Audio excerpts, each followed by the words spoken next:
Hi friends, നമ്മൾ ഈ hydroponics farming തുടങ്ങിയിട്ട് ഇപ്പോൾ ഏകദേശം 10 വർഷത്തോളം ആവാറായി. അതിൽ 1-2 വർഷം മുന്നേ ഉള്ള കാര്യങ്ങൾ തൊട്ട് നമ്മൾ വീഡിയോസായിട്ട് നിങ്ങളെ കാണിക്കുന്നുണ്ട്. അപ്പോൾ അതിന് മുന്നേ നമ്മൾ ചെറിയ രീതിയിലുള്ള ഹൈഡ്രോപോണിക് സിസ്റ്റംസ് വീട്ടിലുണ്ടാക്കി ചെയ്തുകൊണ്ടിരിക്കുകയായിരുന്നു. പുതിനേക്കാണ് വളർത്തിക്കൊണ്ടിരിക്കുന്നത്. ഇപ്പോൾ ഇത്രയും കാലഘട്ടങ്ങളിൽ നമ്മൾ അതുപോലുള്ള ചെറിയ സിസ്റ്റംസിൽ തന്നെയാണ് ഹൈഡ്രോപോണിക് ഫാമിംഗ് നമ്മൾ വീട്ടിൽ ചെയ്തുകൊണ്ടിരുന്നത്. പക്ഷേ ഇപ്പോൾ റീസെൻ്റ്ലി നമുക്ക് കുറച്ചുകൂടെ ഒരു കൊമേഴ്സ്യലൊന്നും പറയാൻ പറ്റത്തില്ല, കുറച്ചുകൂടെ വലിയൊരു ഹൈഡ്രോപോണിക് സിസ്റ്റം എന്നുള്ള രീതിയിൽ വേണമെങ്കിൽ പറയാൻ പറ്റും. അപ്പോൾ ആ രീതിയിലൊരു ചെറിയൊരു ഫാമിംഗ് സെറ്റപ്പ് നമ്മൾ ചെയ്തുകൊണ്ടിരിക്കുകയാണ്. ഏകദേശം ഒരു 400 വലിയ പ്ലാന്റ്സ് വയ്ക്കാം, അതായത് ടൊമാറ്റോ, കുക്കുംബർ, ക്യാപ്സിക്കം അങ്ങനെയുള്ള വലിയ പ്ലാന്റ്സ് വയ്ക്കാൻ പറ്റുന്ന ഒരു ഹൈഡ്രോപോണിക് സിസ്റ്റം നമ്മൾ സെറ്റപ്പ് ചെയ്തുകൊണ്ടിരിക്കുകയാണ്. അപ്പോൾ ഫാം സെറ്റ് ചെയ്ത് നമ്മൾ ക്രോപ്പ് വെച്ചിട്ട് അതിൻ്റെ മറ്റൊരു കാര്യങ്ങളെല്ലാം വീഡിയോയിലൂടെ പറഞ്ഞുതരാം. അപ്പോൾ ചാനൽ സബ്സ്ക്രൈബ് ചെയ്യാതെ നിങ്ങൾ കാണുന്നുണ്ടെങ്കിൽ തീർച്ചയായും ചാനൽ സബ്സ്ക്രൈബ് ചെയ്തിട്ട് ബെല്ലൈക്കൺ ഓൺ ചെയ്ത് വെച്ചേക്കും. അപ്പോൾ ഇതുപോലുള്ള വീഡിയോസ് നമ്മൾ ഇടുമ്പോഴേക്കും ഉടനെ തന്നെ നിങ്ങൾക്ക് നോട്ടിഫിക്കേഷൻ ലഭിക്കും. അതിന് വേണ്ടിയിട്ടാണ്. അപ്പോൾ നമ്മൾ അങ്ങനെ ഒരു ഫാം ചെയ്യുമ്പോഴേക്കും അതിനകത്ത് നമ്മൾ ഉപയോഗിക്കുന്ന പല കാര്യങ്ങളും നമ്മൾ ഇത്രയും കാലം പറഞ്ഞുകൊണ്ട് വന്ന ചെറിയ ഹൈഡ്രോപോണിക് സിസ്റ്റത്തിൽ നിന്ന് ഡിഫറൻ്റ് ആയിരിക്കും. പ്രത്യേകിച്ച് അതിൻ്റെ മോട്ടോർ, അതായത് പമ്പ്, അതിൻ്റെ കൺട്രോൾ ചെയ്യുന്ന സിസ്റ്റം, അങ്ങനെയുള്ള കാര്യങ്ങളൊക്കെ നമ്മൾ ഇത്രയും കാലം ചെറിയ അതായത് 18 വാട്ട്സ് തൊട്ട് 40 വാട്ട്സ് വരെയുള്ള ചെറിയ മോട്ടോർ ഉപയോഗിച്ചിട്ടാണ് ചെറിയ ഹൈഡ്രോപോണിക് സിസ്റ്റംസ് വർക്ക് ചെയ്തുകൊണ്ടിരുന്നത്. പക്ഷേ ഈ 400 പ്ലാന്റ്സ് വയ്ക്കുന്ന വലിയ സിസ്റ്റം ആകുമ്പോഴേക്കും കുറച്ചുകൂടെ വലിയ മോട്ടോർ പമ്പാണ് വേണ്ടത്.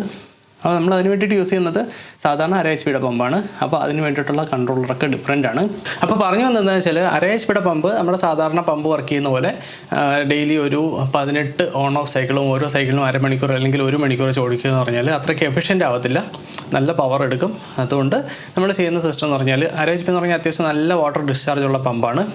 അപ്പോൾ നമ്മുടെ ഹൈഡ്രോപോണിക് സിസ്റ്റത്തിന് മുഴുവൻ സർക്കുലേറ്റ് ചെയ്യാനായിട്ട് അത്രയും വലിയ വാട്ടർ ഡിസ്ചാർജിൻ്റെ ഒന്നും ആവശ്യമില്ല. അതുകൊണ്ട് നമ്മൾ ചെയ്യുന്ന ടെക്നീക്ക് എന്താണെന്ന് വെച്ചാൽ ഒരു സമ്പ് ടാങ്ക് ഉണ്ടാക്കുക. സമ്പ് എന്ന് പറഞ്ഞാൽ മണ്ണിനടിയിൽ കുഴിച്ചിട്ടേക്കുന്ന ടാങ്കാണ്. നമ്മുടെ PVCയിലുള്ള വാട്ടർ ടാങ്ക് തന്നെയാണ്, മണ്ണിനടിയിൽ കുഴിച്ചിടാൻ പറ്റുന്ന പ്രത്യേക രീതിയിലുള്ള ടാങ്കാണ് സമ്പ് ടാങ്ക് എന്ന് പറയും. അത്യാവശ്യം നല്ലവണ്ണം പ്രഷർ താങ്ങുന്ന അത്യാവശ്യം നല്ല കട്ടിയുള്ള പ്ലാസ്റ്റിക് കൊണ്ടുള്ളൊരു ടാങ്കാണ്.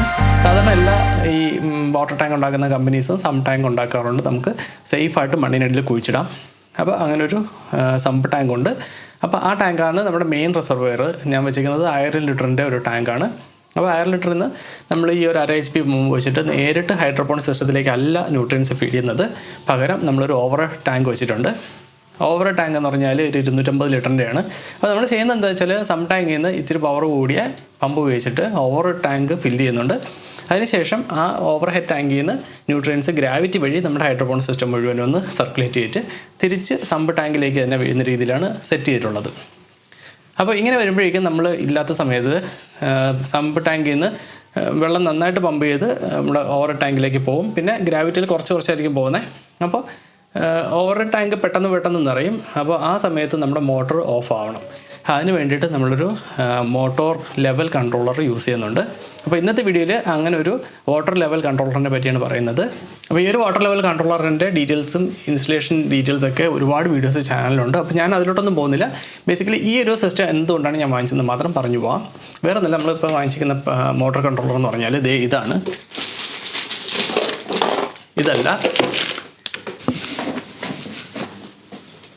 ഇതാണ് ആ ഒരു പമ്പ് കൺട്രോളർ. ഇത് കേരളത്തിൽ തന്നെ മാനുഫാക്ചർ ചെയ്യുന്നൊരു പ്രോഡക്റ്റാണ്. പ്രോഡക്റ്റിൻ്റെ പ്രൊമോഷനല്ല, ഞാൻ വാങ്ങിച്ച പ്രോഡക്റ്റ് നിങ്ങൾ കാണിക്കുന്നതെന്ന് മാത്രമേ ഉള്ളൂ. അപ്പോൾ ഇതിൻ്റെ തന്നെ 1-2 മോഡലുണ്ട്. ഞാൻ മെയിനായിട്ട് ആവശ്യപ്പെട്ട എന്താണെന്ന് വെച്ചാൽ വെള്ളമായിട്ട് കോൺടാക്റ്റ് ഇല്ലാത്ത സെൻസേഴ്സ് ഉള്ള ഒരു വാട്ടർ കൺട്രോളർ. നമ്മൾ ആമസോൺ നോക്കിക്കഴിഞ്ഞാൽ ഒരുപാട് വാട്ടർ ലെവൽ കൺട്രോളേഴ്സ് ഉണ്ട്. അത് പലതും വളരെ അത്യാവശ്യം നല്ല വില കുറഞ്ഞ പ്രോഡക്റ്റ്സാണ്. 750 രൂപ 800 രൂപയ്ക്കൊക്കെ നമുക്ക് കിട്ടും. നന്നായിട്ട് വർക്ക് ചെയ്യുകയും ചെയ്യും, കുഴപ്പമൊന്നും ഉണ്ടെന്നല്ല ഞാൻ പറയുന്നത്. അപ്പോൾ എൻ്റെ റിക്വയർമെൻറ്റ് എന്തായിരുന്നു എന്ന് വെച്ച് കഴിഞ്ഞാൽ നമ്മൾ ഈ ഒരു വാട്ടർ ലെവൽ കൺട്രോളറിനകത്ത് യൂസ് ചെയ്യുന്ന പ്രോബുകൾ, സെൻസറുകൾ, അത് വെള്ളമായിട്ട് കോൺടാക്റ്റ് ഉണ്ടാകാൻ പാടില്ല. നമ്മൾ ഹൈഡ്രോപോണിക് ന്യൂട്രിയൻസാണ് ഉപയോഗിക്കുന്നത്, അറിയാമല്ലോ. അതുപോലെ ഈ ഇലക്ട്രോഡ്, അതായത് പ്രോബുകളിൽ ചെറിയൊരു വോൾട്ടേജ് നമ്മൾ വെള്ളത്തിലോട്ട് ഇട്ടിട്ടാണ് ഈ വെള്ളം ലെവൽ സെൻസ് ചെയ്യുന്നത്. അപ്പോൾ ഇലക്ട്രോളിസിസ് എന്ന് പറഞ്ഞ പ്രോസസ്സ് നമ്മൾ പഠിച്ചിട്ടുണ്ടാകും. വെള്ളത്തിലൂടെ ചെറിയൊരു വോൾട്ടേജ് ആയാലും കടത്തി വിട്ട് കഴിഞ്ഞാൽ വെള്ളം ഇലക്ട്രോളിസിസ് ആകാനുള്ള ചാൻസസ് ഉണ്ട്.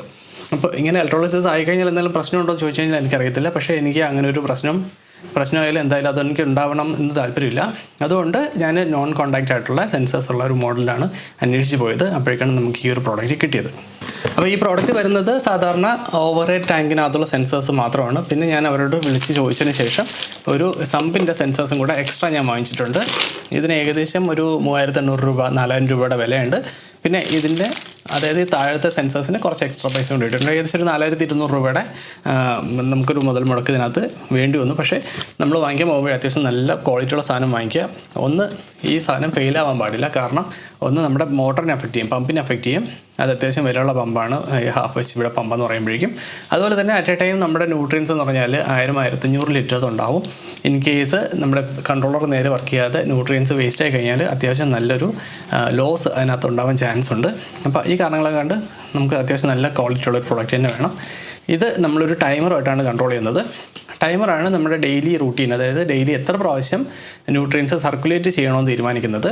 അപ്പോൾ ആ ഒരു ടൈം എന്ന് പറഞ്ഞാൽ ഒരു സർക്കുലേഷൻ 1/2 മണിക്കൂർ തൊട്ട് 1 മണിക്കൂർ വരെയാണ് നമ്മൾ യൂഷ്വലി വയ്ക്കാൻ ഉദ്ദേശിക്കുന്നത്. ഈ 1/2 മണിക്കൂർ അല്ലെങ്കിൽ 1 മണിക്കൂറിനിടയ്ക്ക് നമ്മുടെ മോട്ടോർ ഫുള്ളായിട്ട് ഓൺ ആവത്തില്ല. പകരം ഓവർ ടാങ്ക് ഫില്ലാവുന്നതും ഡ്രെയിനായി തീരുന്നതിനനുസരിച്ച് നമ്മുടെ ഈ pump controller, water level controller അത് അഡ്ജസ്റ്റ് ചെയ്ത് വർക്ക് ചെയ്യിച്ചോളും. അപ്പോൾ ഈ ഒരു രീതിയിലാണ് നമ്മളിതിനെ അസംബിൾ ചെയ്യാൻ ഉദ്ദേശിക്കുന്നത്. അപ്പോൾ ഇതിൻ്റെ കൺസ്ട്രക്ഷൻ പരിപാടികളൊക്കെ നടക്കുന്നേ ഉള്ളൂ. കൂടുതൽ നമ്മൾ കാര്യങ്ങൾ ചെയ്ത് പ്ലാന്റൊക്കെ വെച്ചിട്ട് അതിൻ്റെ ഗ്രോത്ത് എല്ലാം നിങ്ങളോട്ട് കാണിക്കുന്നതാണ്. അപ്പോൾ നമുക്ക് ഈ ഒരു പ്രോഡക്റ്റ് ജസ്റ്റ് ഒന്ന് ഓപ്പൺ ചെയ്ത് നോക്കാം എന്തൊക്കെയാണ് ഉള്ളതെന്നുള്ളത്. പിന്നെ എൻ്റെ അസംബ്ലിൻ്റെ കാര്യങ്ങളൊന്നും ഞാൻ പറഞ്ഞില്ലേ, ഒരുപാട് വീഡിയോസ് ചാനലിലുണ്ട്. അതുകൊണ്ട് ഞാനത് നിങ്ങളെ ഇതിൽ കാണിക്കുന്നില്ല. ഇതാണ് അതിൻ്റെ main unit, water level controller. ഇതിനോടൊപ്പം തന്നെ ഒരു സെൻസർ കിറ്റ് വരുന്നുണ്ട്, കണ്ടില്ലേ. കൂടാതെ ഞാൻ എക്സ്ട്രാ ഒരു സെൻസർ കിറ്റ് കൂടെ വാങ്ങിച്ചിട്ടുണ്ട്. ഇതിനകത്ത് എന്തൊക്കെയാണ് വരുന്നതെന്ന് നോക്കാം. ഇത് വെള്ളത്തിനടിയിൽ ഫിറ്റ് ചെയ്യാൻ വേണ്ടിയിട്ടുള്ള ഒരു രീതിയാണ്. ഇതിനകത്ത് മണലൊക്കെ നിറച്ചിട്ട് ഇതിനകത്തൊരു പൈപ്പൊക്കെ ഫിറ്റ് ചെയ്തതിന് ശേഷം അതിനകത്താണ് നമ്മൾ സെൻസർ പിടിപ്പിക്കുന്നത്. ഇതാണ് ഇതിൻ്റെ സെൻസേഴ്സ് വരുന്നത്. അപ്പോൾ ഞാൻ ഈ പ്രോഡക്റ്റ് കണ്ടതിന് ശേഷം ഇതിൻ്റെ റിവ്യൂസ് ഒരുപാട് യൂട്യൂബിൽ നോക്കി. അതിനകത്ത് പ്രത്യേകം ശ്രദ്ധിച്ചൊരു കാര്യം എന്ന് പറഞ്ഞാൽ ഏതെങ്കിലും വഴിക്ക് ഇതിൻ്റെ ഏതെങ്കിലും വയറോ പ്രോബോ എന്തെങ്കിലും വെള്ളമായിട്ട് കോൺടാക്റ്റ് ഉണ്ടാവുമെന്നാണ്. ഇതിപ്പം നോക്കിക്കഴിഞ്ഞാൽ കയ്യിൽ സാധനം കിട്ടിയപ്പോഴും എനിക്ക് പ്രോപ്പറായിട്ട് മനസ്സിലാക്കാൻ പറ്റിയത്. ഇൻ കേസ് അങ്ങനെ ആരെങ്കിലും ഉദ്ദേശിച്ച് നോക്കുന്നുണ്ടെങ്കിൽ ഞാൻ വീഡിയോ ക്ലിയർ ആയിട്ട് കാണിച്ചു തരാൻ വേണ്ടിയിട്ടാണ്. ഇതേ കണ്ടില്ലേ, ഈ പ്രോബെല്ലാം നല്ലവണ്ണം സീൽ ചെയ്തിട്ടുണ്ട്. ഒരു രീതിയിലും ഇലക്ട്രിസിറ്റി ചെറിയൊരു വോൾട്ടേജെല്ലാം നമ്മുടെ വെള്ളത്തിലേക്ക് ഇറങ്ങുന്നില്ല എന്ന് ഏകദേശം ഉറപ്പാണ്. എന്തായാലും നമ്മൾ വെള്ളത്തിന് ഇട്ടതിന് ശേഷം കണ്ടക്ടിവിറ്റി ഒന്ന് ചെക്ക് ചെയ്ത് നോക്കാം. കോൺടാക്റ്റ് ഉണ്ടാവില്ലെന്ന് ആണ് എൻ്റെ വിശ്വാസം. ഇത് മാഗ്നറ്റിക് ഫ്ലോട്ട് സെൻസറാണ്. വെള്ളം വരുന്നതനുസരിച്ച് ഒരു മാഗ്നറ്റിക് സ്വിച്ചാണ് ആക്ടിവേറ്റ് ആവുന്നത്. അത് ഇൻറ്റേർണലാണ്, വെള്ളമായിട്ടൊന്നും കോൺടാക്റ്റ് ഉണ്ടാകത്തില്ല. ഈ വരുന്ന ഭാഗത്താണ് നമ്മൾ 1/2 ഇഞ്ച് PVC പൈപ്പ് ഫിറ്റ് ചെയ്തതിന് ശേഷം നമ്മൾ ടാങ്കിലേക്ക് ഇറക്കിയിടുന്നത്. എന്നിട്ട് സ്ക്രൂ വെച്ച് അഡ്ജസ്റ്റ് ചെയ്യും. അപ്പോൾ ഏത് ലെവലാണോ 2 സെൻസേഴ്സും വരേണ്ടത് അതിനനുസരിച്ച് നമുക്ക് ഇതിനകത്ത് വെള്ളത്തിൻ്റെ ലെവൽ ക്രമീകരിക്കാൻ പറ്റും. കണ്ടില്ലേ, ഇതാണ് അതിൻ്റെ ഒരു സെൻസർ. ഇത് രണ്ടും സമ്പ് ടാങ്കിലേക്കുള്ള 2 സെൻസേഴ്സാണ്.